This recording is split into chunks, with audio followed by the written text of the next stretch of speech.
नमस्कार, मैं हूँ आशीष चित्रांशी और आप देख रहे हैं the news launcher. Hot topic with Hemant. Control room Hemant भाई को ले आइए स्क्रीन पर फटाफट जुड़। स्वागत है हेमंत जी आपका। मोदी जी फिर से काफी इस बार थोड़ा गैप हो गया, लंबा अंतराल रहा, लेकिन फिर से डंका लेकर के निकल गए दुनिया की यात्रा। जाना था जी7 में, लेकिन जी7 में ऐसा कुछ होना नहीं था जिसको गोदी मीडिया यहाँ पर दिखा सके या डंका बजा सके। तो उन्होंने रूट में साइप्रस को डाला और वापसी में क्रोएशिया को डाला। ये सबको पता है। लेकिन मोदी जी जब यहां से साइप्रस निकले और साइप्रस में उतरे, उस वक्त की खबरें मैं बताऊं जो आपने पढ़ी होंगी, मैंने भी पढ़ी, कि रेड कारपेट वेलकम हुआ है। ऐसा लगा कि पहली बार रेड कारपेट जो है बिछा है। अरे यहाँ पे तो रेड कारपेट बिछ जाता है जब लाशें बिछी होती हैं, तब भारत में देखा था ना श्रीनगर में आप लोग। तो रेड कारपेट वेलकम हुआ साइप्रस में। ये गोदी मीडिया ने दिखाया है, जबरदस्त वेलकम। और तुर्की को तो अब निपटा देंगे। लेकिन समानांतर जब ये सब हो रहा था, उसी वक्त गोदी मीडिया के शिरोमणि एएनआई, गोदी मीडिया भी बहुत सारे हैं, उसमें एएनआई शिरोमणि है, वो इंजन है, बाकी तो सब डब्बे हैं आपस में इधर उधर लड़ते रहते। उस गोदी मीडिया के स्टूडियो में बैठकर खान सर, आप लोग जानते होंगे खान सर, खान सर ने मोदी का डंका फाड़ दिया। और ये इतना महत्वपूर्ण है, इसके 2-3 एस्पेक्ट हैं, मैं खोल दे रहा हूं। बिहार इलेक्शन, बिहार इलेक्शन नरेंद्र मोदी और नीतीश कुमार सिर्फ एक ही चीज पर लड़ने जा रहे हैं, बाकी उनके पास कुछ नहीं। ऑपरेशन सिंदूर, और उस ऑपरेशन सिंदूर के कुछ विंग्स हैं, शाखाएं हैं, जिसमें नफरत, हिंदू मुसलमान, ये सब उसी के विंग्स। तो ऑपरेशन सिंदूर के अलावा कुछ भी नहीं है। खान सर बिहार के लिए एक तरीके से एम्बेसडर हैं बिहार के, और यूथ के तो एम्बेसडर ही। खान सर का ये बयान बिहार में जो स्टूडियो में हुआ है गोदी मीडिया के, वो बिहार के इलेक्शन को कितना जो है असर डालेगा, उस पर इफेक्ट करेगा। एक तो पॉइंट ये समझना होगा।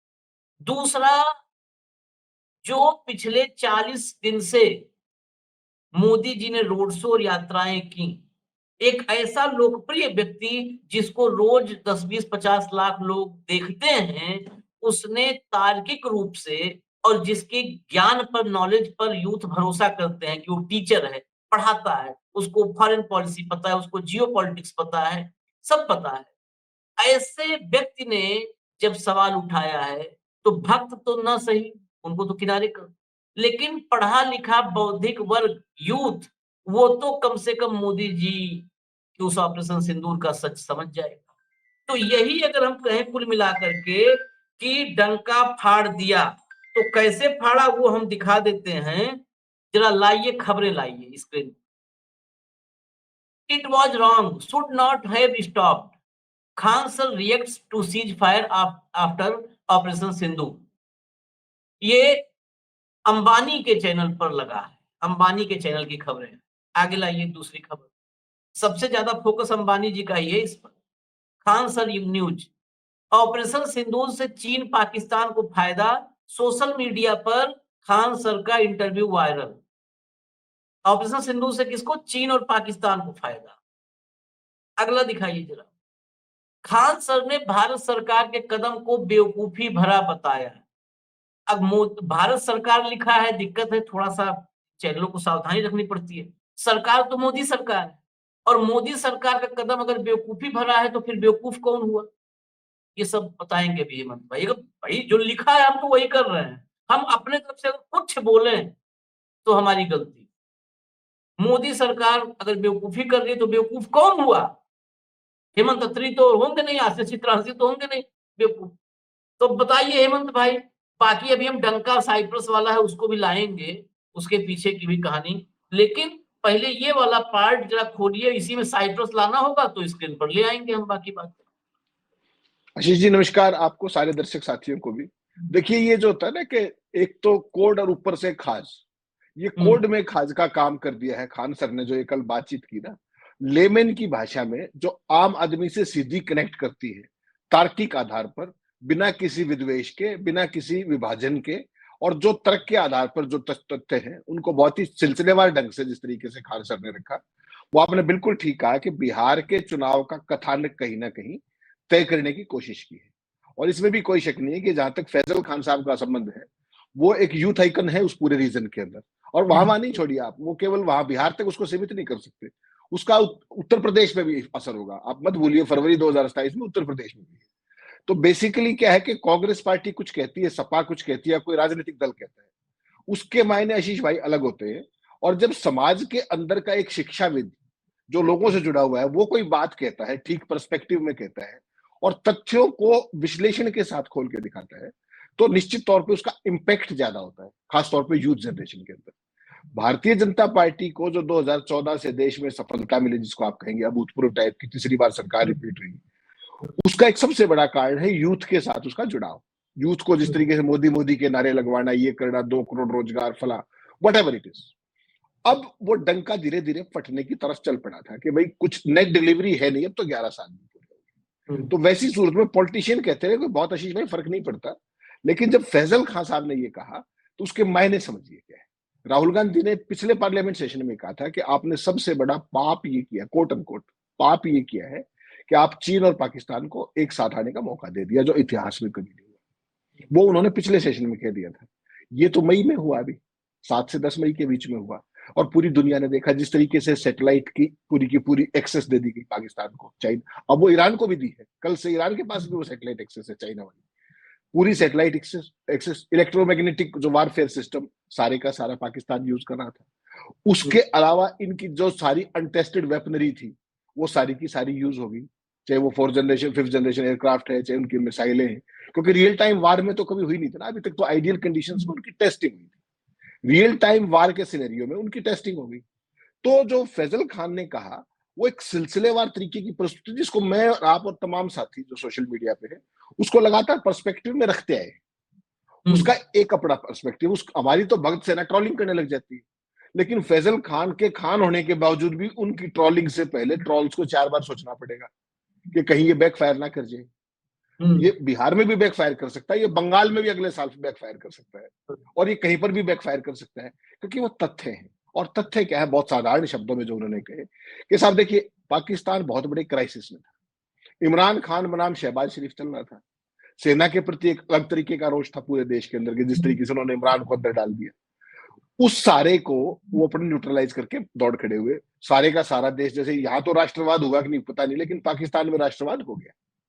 अब इमरान खान का कोई जिक्र नहीं है, शहबाज खान की कुर्सी सुरक्षित हो गई है, और मुनीर तो जो जो जिहादी जनरल था वो जनरल से फील्ड मार्शल हो गया, तो उनकी तो बल्ले बल्ले होगी। उसके बाद जो कहा वो बड़ा इंपॉर्टेंट है, उन्होंने कहा कि साहब भिगमंगा देश था, वर्ल्ड बैंक से $40 बिलियन मिल गए, 10 साल में मिलेंगे, चलो IMF से मिल गए, चाइना से मिल गए, जितनी भी फंडिंग एजेंसी है जहां से जो चाह रहे थे सारा मिल गया, तो उनकी तो मौज ही होगी। चाइना चाइना के हथियार टेस्ट हो गए, चाइना के पूरे weapon systems, electromagnetic warfare system सब कुछ टेस्ट हो गया। हमारा क्या हुआ, जब हम कुछ कंक्रीट अचीव करने वाली थी सेना जिसकी पूरी तैयारी थी, all of a sudden Trump का मैसेज आ गया कि आप इसको कर लीजिए। तो बेसिकली स्मिता प्रकाश तो लाई थी उनको मोदी जी का, जैसे आपने कहा ना कि वैक्यूम था, अब साइप्रस की क्या ही खबर चलाओगे यार, साइप्रस की असली खबर तो कोई चला नहीं रहा कि साइप्रस में गौतम अडानी के पास वहां की नागरिकता है, असली खबर तो वो है। और वहां का वो एक टैक्स हेवन है, वहां पर व्हाइट का ले जाओ, ब्लैक का ले आओ, कितना ही, कोई पूछने वाला आपको नहीं है। तो वो सारी चीज कोई, ये जो बंदी मीडिया है मोदी जी के बंधक जो मीडिया, वो तो चलाएगा नहीं इस बात को। तो उन्होंने सोचा कि यार चलो खान साहब को बुलाते हैं, बढ़िया ट्रैक्शन मिलेगा, और ऑपरेशन सिंदूर की डंका बजाते हैं। वो आए, उन्होंने डंका फाड़ दिया, उन्होंने कहा कि भाई पाकिस्तान को ये मिला, चाइना को ये मिला, भारत को बताइए क्या मिला। तो जो गोदी एंकरों की श्रोमणी है, बंधक मीडिया की जो श्रोमणी है जैसा आपने कहा, वो स्मिता प्रकाश जी, उन्होंने उसको काउंटर करने की कोशिश की। उनका कि साहब देखिए पाकिस्तान, वो इजराइल ऐसे करता है वैसे करता है, तो गाजा के पास तो सेना नहीं। तो इन्होंने उसको बड़ा इफेक्टिवली पूरे का पूरा करके कि आप ये बताइए भारत को क्या मिला, आप क्यों नहीं घसीट करके लाए उनको। तो जो आप जो डंका बजा रहे थे ना लगातार, उसको उन्होंने सिलसिलेवार ढंग से फाड़ दिया। फिर स्मिता प्रकाश कंप्लीटली फ्रस्ट्रेट होगी, उसने ये कह दिया कि उनके 4 बिजली बिल उड़ा देते आप, और आपने आतंक के तने पर हिट किया, आपने उसकी जड़ पर हिट क्यों नहीं किया ताकि हमेशा के लिए खत्म हो जाता है? हाँ, तो आम आदमी को वो अपील करता है क्योंकि वो उसकी भाषा है और वो पॉलिटिकल नहीं है, पढ़ा लिखा है, विद्वान है, हाँ, इंस्टेंट कनेक्ट करता है, मास फॉलोइंग है। अब स्मिता प्रकाश बेचारी क्या करे? तो उन्होंने कोशिश की फिर कि गांधी बनाम ये करके देख लो, तो भाई ने फिर पेल दिया, फिर कह दिया कि भाई गांधी जी का दौर और था, उस समय अंग्रेजों का शासन था और भारत के पास ना तो आजादी थी और पूरे का पूरा दौर अलग था, तो उसमें वही संभव था जो गांधी जी ने किया और उन्होंने सफलता पा ली। उस समय भी चंद्रशेखर आजाद थे, तमाम लोग भगत सिंह थे, तो उनका अपना रोल था, गांधी जी का अपना रोल था और उस मिक्स के सारे वो हो गया। फिर उन्होंने जो बात कही वो बहुत गजब की और कांटे की बात उन्होंने कही। उन्होंने महाभारत का उदाहरण दिया, उन्होंने रामायण का भी उदाहरण दिया, हनुमान जी की गदा का भी उदाहरण दिया, श्री कृष्ण का भी। ये सारे उदाहरण बीजेपी को हर्ट करते हैं सिंदूर के मामले में, इसलिए उसने बाकायदा स्पेसिफिक मेंशन किया। उसने कहा कि साहब कई बार स्थायी शांति के लिए संघर्ष भी करना पड़ता है और वो संघर्ष लंबा भी हो सकता है, लेकिन वो स्थायी शांति की एक स्थायी चाबी है अगर आप कर पाओ तो। लेकिन भारत ने ये सीज फायर करके बेवकूफी कर दी। और बेसिकली मैं भी आशीष भाई एक दिन पहले दिन से आपको एक बात कर रहा हूं, हमने तो इसमें तमाम शो किए कि जब आप किसी देश के साथ सीज फायर करते हैं तो उसकी टर्म्स एंड कंडीशन तो होती है ना। या बिल्कुल। आपने मुझे उठाया, मुझे फोन किया कि हेमंत भाई कल मेरे यहाँ पटाखे मत फेंकना, तो मैं कहूंगा हाँ, भाई क्यों नहीं फेंकू, मैं तो ला रखे हैं, मैं तो कहूंगा ना आपको। तो आप कहेंगे हाँ, नहीं नहीं हाँ, यार ये कर लेते, ये कर। पाकिस्तान के साथ किन बेसिस पे, किन कंडीशंस पे, किन टर्म्स के ऊपर वो सारा हुआ, उसकी तो कोई चर्चा आज तक आई नहीं, सरकार ने कुछ हम्म, डिटेल किया ही नहीं। और उस सारे की शुरुआत ट्रंप ने कर दी, फिर रूबियो ने कर दी, फिर पाकिस्तान के डीजीएमओ ने कर दी और हमारे यहाँ 6 बजे विक्रम मिश्री 27 मिनट के बाद कर पाए कि भाई सीज फायर हो गया। उस सारे मामले में जितने भी सवाल थे, आज तक जिसने भी सवाल पूछे वो सारे देशद्रोही। हम और आप तो सारे देशद्रोही हो गए थे, कोई बात नहीं। अब खान साहब को देशद्रोही कर पाएंगे या नहीं कर पाएंगे, सवाल ये है। और जिस तरीके से उन्होंने इसको आर्टिकुलेट किया है, वो आर्टिकुलेशन कमाल का है, क्योंकि वो पॉलिटिकल फिगर नहीं है, वो डिविजनरी फिगर नहीं है, वो लोगों को जोड़ता है और वो एक हम्म, पर्टिकुलर वर्ग का, यूथ वर्ग का एक बहुत बड़ा आइकन है।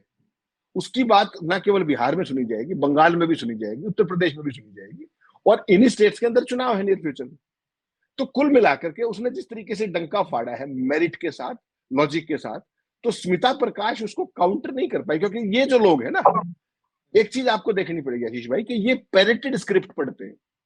इनको कहीं से, जो आपके मित्र एक साउथ ब्लॉक में बैठते हैं ना जोशी जी, उनके यहाँ से कुछ क्वेश्चनर आ जाते हैं। अब हम्म, उस क्वेश्चनर में कोई कुपड़ हो, अनपढ़ हो तो फंस जाएगा, लेकिन पढ़ा लिखा आदमी तो डंका ही फाड़ेगा। फिर वो हाँ, डंका फाड़ के बड़ी सहजता के साथ चलेंगे ना, उन्होंने कोई आक्रामकता दिखाई, बिल्कुल विशुद्ध तर्क, एनालिसिस, फैक्ट्स और फ्यूचर का पर्सपेक्टिव कि भाई आप अगर 4 उनके बिजली घर उड़ा देते तो ये हो जाता। हमास का जिक्र आया तो उसने कहा कि हमास के पास तो सेना भी नहीं है, तो उसने उदाहरण भी स्मिता प्रकाश ने गलत दे दिया कि इसराइल ये तो भाई तुम तो इसराइल से बहुत बड़े हो ना, तुम तो विश्व गुरु हो, तुम तो वर्ल्ड लीडर हो, तुम तो डंकापति हो, 56 इंची हो। तो बेसिकली उसका जो भी नैरेटिव था, जो वो बेचारी करना चाहती थी, उससे ठीक काउंटर प्रोडक्टिव हो गया और वो होना ही था। कोई भी पढ़ा लिखा आदमी इनकी स्क्रिप्ट को पैरेट नहीं करता है, उसका अपना इंडिपेंडेंट व्यू होता है, इंडिपेंडेंट एनालिसिस होता है। और वो इस इंटरव्यू में आप देखेंगे पूरा देश देख रहा है उसको। तो अब ये ना तो बेचारे उसको हटा सकते, समस्या है ना। मैं और आप तो चलो हाँ, कॉपीराइट हाँ, के कार्ड नहीं दिखा पाएंगे, अगर उसको हम दिखा देते हैं अगर, तो सारे दर्शक भी कहते हैं कि यार यही बात तो हम लोग कह रहे हैं 10 तारीख। 10 तारीख को उधर सीज फायर था, उधर हम और आप लाइव शो कर रहे थे कि भाई टर्म्स एंड कंडीशन तो बता दीजिए क्या हो गया, पाकिस्तान ने क्या कमिटमेंट किया है आपके साथ, किन शर्तों पे किया आपने। और ट्रंप बाबा का क्या है, ट्रंप ने कल 14वीं बार फिर बोल दिया, आप कर लीजिए क्या करेंगे। जिक्र था ईरान और इसराइल का कल रात को, वो हम्म, G7 के लिए आ रहे थे कनाडा, जहाज में बैठने लगे, एयरफोर्स में बैठती, जो मैं आपको पहले दिन से जो डर बता रहा हूँ वही बात फिर होगी। ईरान उसका इसराइल का कहता नहीं नहीं, जैसे मैंने भारत पाकिस्तान का कराई इनका भी करा दूंगा। और मोदी जी साइप्रस में डंका बजा रहे हैं, थोड़ी देर में उनका कनाडा में बजने वाला है। अगर मोदी के चेहरे पे डंका बज गया फिर क्या करोगे आप? अच्छा, ऐसी भी संभावना है कि मोदी जी की और उनकी 1-on-1 मीटिंग भी हो जाए वहां पर, साइडलाइंस के ऊपर जो मीटिंग है, सारे वर्ल्ड लीडर मिलते ही। मान हम्म, लीजिए अच्छा ट्रंप को तो कैमरे का बड़ा शौक है, जबरदस्त कैमरे, वो तो सारा कैमरा फ्रेंजी है उसकी, तो वो बेचारा बिना कैमरे के हिलता ही नहीं। तो जैसे ही मान लीजिए मोदी उनसे मिलने गए और उन्होंने कहा here comes my friend mister Narendra Modi and I decided that ceasefire should be done, तो मोदी जी तो जवाब दे पाएंगे क्या? What do you do then? Carney नए प्रधानमंत्री बने हैं कनाडा के, पहली उनसे मुलाकात होनी है। कनाडा के अंदर बहुत जबरदस्त विरोध हो रहा है मोदी को इनवाइट किए जाने का। हालांकि वो बहुत अच्छी बात नहीं है, वो सेपरेटिस्ट का सारा वाहियात बात है वो, लेकिन हो तो रहा है ना। और ऊपर से वहां पर ये है कि भाई मोदी के ऊपर शर्तें लगाओ आपके, भाई जो पीछे हत्याकांड हुआ, आतंकी मारा, वो सब किया, तो उस सारे का भी एक अपना वो है।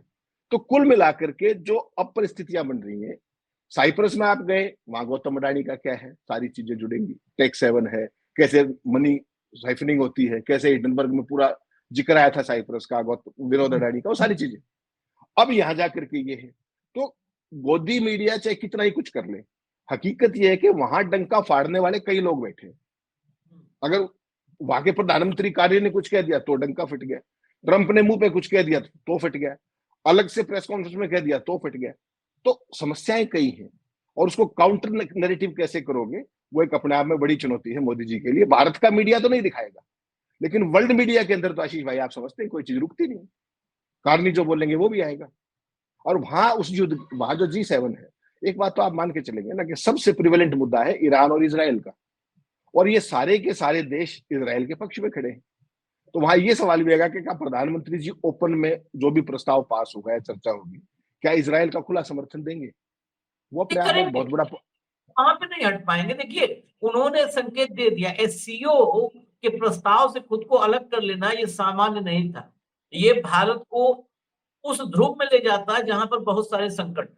लेकिन जो आपने एक बात और कही ना, ये अभी खाली ट्रम्प और कार्नी की बात मत करिए, जेलेंस्की से भी वो हो सकता है। और जेलेंस्की से मुलाकात के पहले यूक्रेन का कल एक ऑफिशियल स्टेटमेंट आया है मिनिस्टर का, India must follow international law. समझा? ये वन उसमें भीतर पूरी खबर पे है कि 1-to-1 मीटिंग हो सकती है। उसके पहले ये उन्होंने कहा है कि India must follow international law. अब ये लाइन बहुत कुछ बताती है। आप अगर 1-to-1 मिले तो वहां पर ये G8 से G7 हुआ है, रसिया को ही तो बाहर करके G7 हुआ। अगर जेलेंस्की से मिले तब क्या होगा? जेलेंस्की से क्या बोलोगे? है चारों तरफ मामला। अब रही स्मिता प्रकाश की बात, तो उनके बौद्धिक स्तर और ज्ञान दोनों से बहुत ऊपर का आदमी बैठ गया था सामने। उन्होंने बयाना बयाना उन्होंने उल्टा ले लिया था।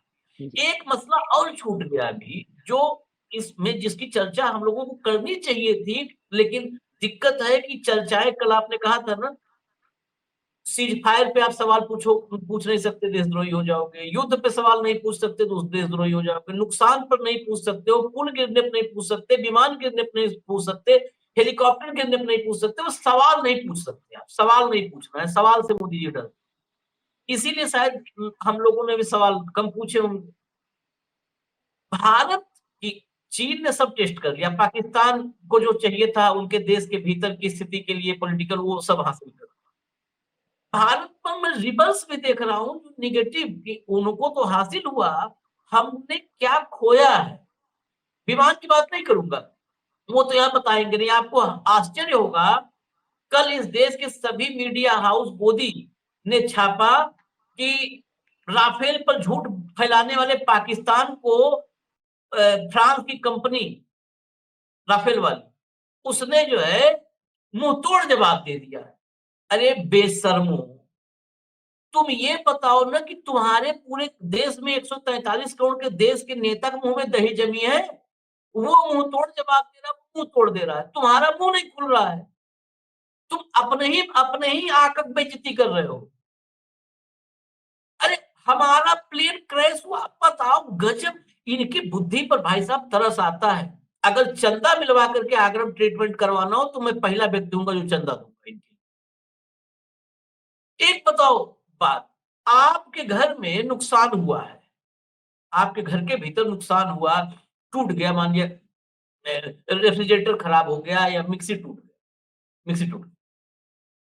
आप नहीं बता रहे हो, पूछा जाए अरे कल बहुत तेज आवाज आई थी, क्या हुआ? आप नहीं बता रहे हो कि हाँ फ्रिज में ब्लास्ट हो गया था, कंप्रेसर फट गया है। और मैं रोहतक में, आप रहते हो, मैं नोएडा से बता रहा हूँ कि नहीं नहीं हेमंत भाई के यहाँ कुछ नहीं हुआ है। अरे हेमंत भाई बता देना कि नहीं हुआ है। आप रोहतक में बैठो, मैं नोएडा से उसकी कंफर्मेशन कर रहा हूँ। हम कितने बड़े, मैं उस कहता हूँ कई बार जुबान पे, क्योंकि ऐसा नहीं है कि हम लोग बुरे शब्द नहीं बोलते या बोल नहीं सकते। जुबान पे हाथ रुक जाता है कि कितने जाहिल हैं ये। ये कहते हैं कि फ्रांस की कंपनी ने कहा है कि भारत का कोई विमान नहीं गिरा है।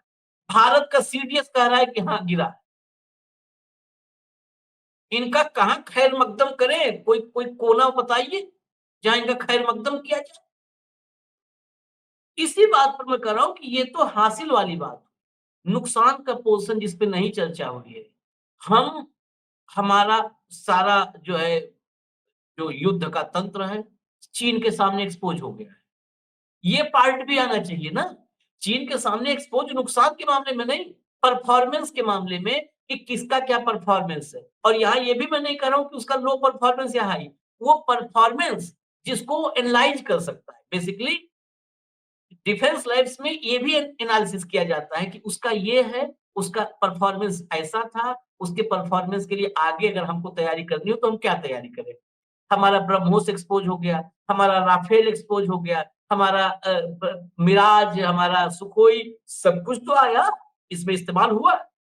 वो इज़राइल वाला ड्रोन, हेरॉन, वो सारा कुछ ब्रह्मोस से लेकर के, ब्रह्मोस के अलावा और कौन सी 1-2 मिसाइल, स्काल्प क्या था, स्कैल्प स्कैल्प और बाकी सब तो आप डिफेंस का मामला और ये सारा कुछ हमारा इस्तेमाल हमने कर लिया। किया नहीं किया, लेकिन गोदी मीडिया ने तो बताया है भाई किया है, मैं उसी पे मानता हूँ। स्काल्प मिसाइल्स गिरा तो तहस-नहस हो गया, धुआँ-धुआँ हो गया। तो ये सब इस्तेमाल हो गया। चीन के लिए, मैं पाकिस्तान की फिर नहीं बात करूँगा। चीन के लिए ये कितना महत्वपूर्ण है कि हमारे सारे विमानों को, सब सारे हथियारों को, मिसाइलों को उन्होंने देख लिया है, उसकी परफॉर्मेंस। क्योंकि बेसिकली चीन ही एनालाइज़ कर रहा था। हुँ, नहीं आशीष भाई, ये बात हम पहले दिन से ये बात कह रहे हैं कि जिस तरीके का एक्सपोजर हुआ उसमें अल्टीमेट एम जो हमारा था वो पाकिस्तान को ऐसी मात देना था इस बार, क्योंकि थ्रेशोल्ड हमने क्रॉस किया और बहुत हुँ, अंदर तक उनके डीप स्ट्राइक किए। तो उसके बाद पाकिस्तान को ऐसा नुकसान किए जाना चाहिए था, खासतौर पे टेररिस्ट इंफ्रास्ट्रक्चर को लेकर के, कि उसको उठने में 10-20 साल लगे। जब हुँ, इंदिरा गांधी ने 71 में इलाज किया तो 85 से पहले इनको सांस नहीं आया। हुँ, इंदिरा गांधी की हत्या होगी, सारी चीजें होगी, लेकिन उसके बाद दोबारा से पंगा लेने की स्थिति नहीं हुई। और फिर इन्होंने जब सांस आया तो फिर इन्होंने पंजाब में आतंकवाद को पोषित किया, फिर कश्मीर ले आए, बाद में अलग चीजें। हुँ, तो इनको जो टेंजिबल लॉस होना चाहिए था, एयरफोर्स ने वो 2 दिन की जो रिकवरी की, 2 दिन तो उड़ाई नहीं बनी, उसके बाद जो जबरदस्त पलटवार किया, वो सारे काम बड़े इफेक्टिवली उनकी प्लानिंग थी। लेकिन ऑल ऑफ ए सडन जो आपने सीज फायर का कर दिया, एकदम ऐलान कर दिया, उससे वो योजना तो धरी रह गई। और ना हमारे जो टारगेटेड ऑब्जेक्टिव किसी भी उसके होते हैं क्राइसिस के, वो ना तो वो पूरे हुए, ऊपर से सीज फायर हो गया। पाकिस्तान को क्या लाभ हुआ वो अब सबने बता दिया। भारत को सबसे बड़ा जो नुकसान हुआ वो हुआ हम पहली बार दुनिया के नक्शे में आइसोलेट होकर रह गए। जब आपने ऑपरेशन सिंदूर किया, उससे पहले भारत दुनिया में इससे आज तक 1947 लेकर आज तक इतना आइसोलेट कभी नहीं हुआ था। और पाकिस्तान जिसने हमारे घर के अंदर आतंकी हरकत की, उसको सब सब तरफ से पैसा बरस रहा है, डॉलर बरस रहे हैं। हुँ, और हमारे वालों को कोई पूछ नहीं रहा है अपनी तरफ से। वो कोई एमपी भेज रहा है, कभी जयशंकर जा रहे हैं, कभी कुछ। अरे जो काम मोदी नहीं कर पाए वो बेचारे एमपी क्या करेंगे? तो सवाल आशीष भाई है कि ये सारी की सारी स्ट्रेटेजी जो थी, ये काउंटर प्रोडक्टिव केवल एक ही बात से हुई, और वो है आपका बड़बोलापन। आपका चाहे वो बंधक मीडिया हो जो लाहौर पे अटैक कर रहा था, जो कराची की पोर्ट को उड़ा रहा था, जो ईरान के विदेश मंत्री को गाली दे रहा था, या जो कुछ भी हो करे, या पाकिस्तानियों को पैसे दे करके अपने चैनल पे बिठा करके भारत को गाली दिलवा रहे थे, पैसे दे करके पाकिस्तानी गैंगस्टर को, देखा आपने? और उसको किसी ने नहीं रोका।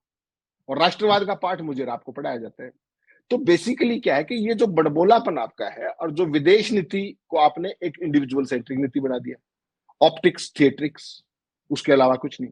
वो आपने साइप्रस में भी देखा, आपने शुरू में ही कह दिया कि बोला लाल कालीन बिछी हुई, तेरे भले आदमी। कोई भी फॉरेन हेड ऑफ स्टेट आएगा तो लाल कालीन नहीं बिछेगी और क्या करेगी बताइए? But it's so great about it, red carpet welcome होता ही है। आप अगर गज़ब।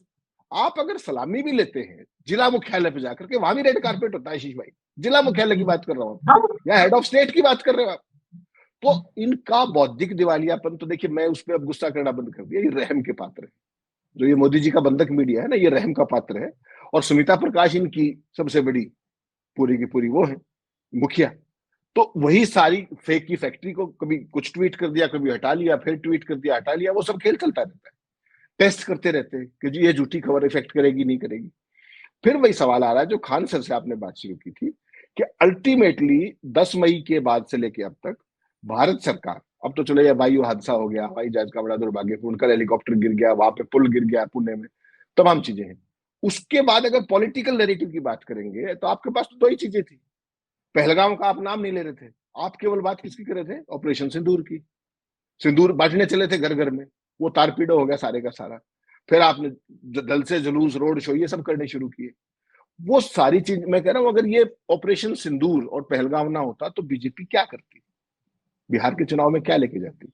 और वो जो लेके जाने का सामान जुटाया था उन्होंने, उसका खान सर ने कल डंका फाड़ दिया। तो अब बीजेपी को नए तरीके से अपनी पूरी की पूरी स्ट्रेटेजी वर्कआउट करनी पड़ेगी कि अब करे तो करे क्या। कल मोदी जी गए थे, क्या अमित शाह गए थे यूपी में, वो केशव प्रसाद मौर्य को मेरा मित्र कहे, वहां योगी जी भी बैठे थे, पाठक भी बैठे थे, डिप्टी सीएम मेरा मित्र केशव प्रसाद मौर्य। तो उसका मतलब समझ लीजिए क्या है। तो बेसिकली डिसरे में है सारे का सारा, बिखराव सा है, और समझ नहीं पा रहे हैं कि क्या कहें और क्या करें। पूरी भाजपा हकीकत में यही है। और गोदी मीडिया कुछ दिखाता रहे उससे कोई बहुत फर्क नहीं पड़ता। आम जन समझ गया है कि इनका काम प्रोपेगेंडा करना है। इनको न्यूज चैनल आप कह भी नहीं सकते। आम आदमी इस बात को समझने लगा है, कोई चैनल देखता भी नहीं। अब केवल सवाल ये है कि जो मीडिया है, जो अल्टरनेट मीडिया, चाहे सोशल मीडिया चाहे और है, चाहे खान सर जैसे जो लोग हैं, क्या वो इतनी बड़ी फॉर्मिडेबल फोर्स हो गई है? एक घटना तो मैं आपको बता सकता हूँ, जो घर घर में सिंदूर बांटने वाला कार्यक्रम था, वो तो चंद सोशल मीडिया के चैनलों ने ठप करा दिया। चंद सोशल मीडिया, टीवी ने तो किसी ने बात नहीं की उसकी। केवल और केवल चैनल, अपने जो सोशल मीडिया के चैनल थे, इसके लिए आप सारे साधुवाद के पात्र हैं कि आपने जिस लॉजिक के साथ, रीजनिंग के साथ, परंपराएं जो भी हमारी देश की वो है, संस्कृति, हर चीज को आप लोगों ने रेफर किया और उसको वापस लेना पड़ा, फेक न्यूज बताना पड़ा, जबकि खबर सरकारी प्लांट था। 72 घंटे बाद उसको फेक न्यूज का ठप्पा लगा के पेड़ छुटा लिया। तो बेसिकली भारतीय जनता पार्टी, अब ये डंके बंकों से नहीं होने वाला, मामला गड़बड़ है आज की तारीख में। और जो कल उन्होंने कहा कि योगी के मुख्यमंत्री रहते हुए जो वहां जाके कहा अमित शाह ने कि भाई मेरे मित्र केशव प्रसाद मौर्य, तो फिर वही ओबीसी कार्ड वाली बात, क्योंकि वहां तो ठाकुर थोड़े हैं उस हिसाब से, और ठाकुर बनाम दलित अलग से हो गया, ठाकुर बनाम ओबीसी अलग से हो गया। सेंटर के पास फीडबैक ये यूपी में गड़बड़ है। तो कई तरह की चीजें अब भारतीय जनता पार्टी को, जो असली चीजें है ना अपने आशीष जी, वो सारी चीजें कहीं ना कहीं फाल्ट रही सामने आने लगी। इसलिए डंके को पहले से ज्यादा जोर से बजाना पड़ रहा है। और डंके के उसके चक्कर में फिर कोई खान सर जैसा कोई आ जाता है बीच में, वो डंका फाड़ के भाग जाता है। अब ये क्या करें? इनके सामने समस्या ये आई हुई है, भगत जन संकट में है। अब खान सर ने जो कहा, बेसिक वो खान हो, लेकिन सवाल तो लॉजिक के हैं उसके। नहीं अब नहीं ये क्या काउंटर कर रही है? तो कुतर्क से करेंगे, फिर कुतर्क ही करेंगे, या धर्म के आधार पर करेंगे, या उसको पाकिस्तानी बता देंगे, या राष्ट्रद्रोही कह देंगे। मुझे आपको भी तो कहते ही हैं रोज, लेकिन सवालों के जवाब नहीं इनके पास। ये सवाल तो खान जवाब तो के इनके आपा के मामले पास में भी नहीं। फंस जाएंगे, खान के मामले में फंस जाएंगे। खान सर नाम मुस्लिम है। मैं बताऊं जो बिहेवियर है, हम तो यूपी बिहार खासकर हिंदी पट्टी में खान सर का बड़ा वो है, एक बड़ा बेस है। यूपी, बिहार, मध्य प्रदेश, छत्तीसगढ़, झारखंड, बंगाल, बहुत बहुत बड़ी फॉलोइंग है स्टूडेंट्स की, क्योंकि ये ऑनलाइन भी पढ़ाते हैं और ऑफलाइन क्लासेज भी पटना में चलती हैं, दिल्ली में भी क्लासेज अब तो हो गई हैं। और ऑनलाइन में लाखों, मतलब क्लास चलती है तो 2-2 लाख बच्चे लाइव हुआ करते, 2-2 3-3 लाख बच्चे लाइव क्लास में, 2-3 हजार नहीं, 2-3 लाख। तो अच्छा, इतना बड़ा वो है फोर्स की। अभी एक जो बिहार पीएससी वाला मामला था, उसमें युवाओं को इन्होंने थोड़ा-सा उनको लीड कर दिया, तो पूरी बिहार की सड़कें पट गई थी, पटना की, खान सर ने। हिंदू-मुस्लिम वाला एंगल इसलिए नहीं हो सकता कि जब खान को हम लोगों ने पहली बार देखा चर्चाओं में कि अच्छा ये कोई नया युवा टीचर आया है, तो बहुत समय तक तो ये तुक्केबाजी लोग करते रहे कि ये हिंदू है कि मुसलमान है, कहीं ऐसा तो नहीं खान टाइटल लगाया है, कुछ स्टोरीज आई कि नहीं ये सलेमपुर का ही रहने वाला हिंदू है, तो कोई कहा देवरिया का रहने वाला हिंदू है। तो ऐसा कि कहीं से भी कुछ मतलब इस्टेब्लिश नहीं हो पाया कि आदमी के हाव-भाव या बात व्यवहार से कि उसके भीतर कोई सांप्रदायिक या कोई धार्मिक सोच हो। बहुत प्योर, एकदम प्योर, जैसे होता है ना कि प्योर टीचर, अध्यापक का कभी कोई धर्म और उस सांप्रदायिक सोच नहीं, प्योर टीचर। उसके बाद मुसलमान तो हो सकता है 5-7% हो, 5-7% मतलब आबादी 16-17% है देश में, उस अनुपात में भी नहीं, 5-7% होंगे। 95-96% हिंदू स्टूडेंट्स हैं जो ऑनलाइन, ऑफलाइन सब में, खान सर में। तो ये पूरा वहाँ पर ये नैरेटिव हिंदू मुसलमान वाला करेंगे तो और गिरेंगे। एक मैं फाइनल कमेंट लूँगा, वक़्त हो गया है, लेकिन साइप्रस वाला हमको दिखाना था वो कटिंग, साइप्रस वाला लाइए ज़रा, साइप्रस वाला। Cyprus, PM Modi in Cyprus, 3 reasons why the nation matters for India, what is the Turkey anchor? अगला दिखा दीजिए एक और हिंदी में। हिंदी में ज़्यादा हम लोग कंफर्टेबल हैं, हिंदी पट्टी के आदमी। हिंदी, साइप्रस यात्रा करने वाले तीसरे प्रधानमंत्री बने मोदी। मोदी का साइप्रस दौरा महत्वपूर्ण समय पर हो रहा है। यह यात्रा तुर्कियों को एक स्पष्ट संदेश देने का प्रयास भी है, क्योंकि तुर्की ने ऑपरेशन सिंदूर के दौरान पाकिस्तान का समर्थन किया था। गौरतलब है कि तुर्की और साइप्रस के बीच 1974 से एक लंबा विवाद चल रहा है। तुर्की ने साइप्रस के एक हिस्से पर कब्जा करके उसे उत्तरी साइप्रस घोषित कर दिया और वो पाकिस्तान के साथ मिलकर इसे अंतर्राष्ट्रीय मान्यता दिलाने का प्रयास करता रहा है। पीएम मोदी साइप्रस की यात्रा करने वाले भारत के तीसरे प्रधानमंत्री हैं। इससे पहले इंदिरा गांधी और अटल बिहारी वाजपेयी ने भी प्रधानमंत्री के रूप में साइप्रस का दौरा किया है। हटा दी। क्या ये 3 दिन सिर्फ साइप्रस के सहारे है? क्योंकि साइप्रस से असली कहानी तो पर्दे के पीछे दूसरी है, लेकिन साइप्रस से मोदी जी तुर्की को, और वो स्पष्ट संदेश कैसे देते हैं? बिना बोले देते हैं, इशारों इशारों में। ये अगर इनके आप वो पढ़े ना वाक्य, तो हिंदी विन्यास का सत्यानाश हो जाता है। इशारों इशारों में स्पष्ट संकेत दे देते हैं।